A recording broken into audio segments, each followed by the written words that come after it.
தேர்தல் முறைகேடுகளை தாண்டி வாக்காளர் பட்டியலை திருடி மக்களின் தீர்ப்பை பாஜக திருடுவதாக முதலமைச்சர் மு.க.ஸ்டாலின் குற்றம் சாட்டியுள்ளார். சமூக வலைதளத்தில் முதலமைச்சர் மு.க.ஸ்டாலின் வெளியிட்டுள்ள பதிவில் மீண்டும் ஒருமுறை பாஜகவின் அண்மை கால தேர்தல் வெற்றிகளின் நம்பகத்தன்மை குறித்து கடுமையான ஐயங்கள் எழுப்பப்பட்டுள்ளதாகவும், ஹரியானாவில் வாக்கு திருட்டு குறித்து ராகுல் காந்தி வெளியிட்ட வலுவான சான்றுகள் அதிர்ச்சி அளிப்பதாகவும் தெரிவித்துள்ளார்.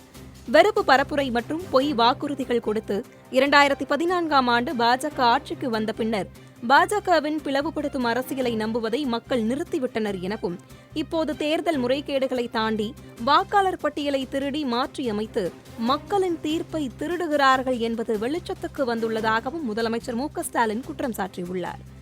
SIR என்கிற போர்வையில் குடிமக்களின் ஒழுங்கமைக்கப்பட்ட வாக்குரிமையை பறித்துள்ளதாகவும், இதற்கு பீகார் சான்றாக நிற்பதாகவும், இன்று வெளியிடப்பட்ட ஹரியானா ஃபைல்ஸும் அப்படித்தான் எனவும் முதலமைச்சர் தெரிவித்துள்ளார்.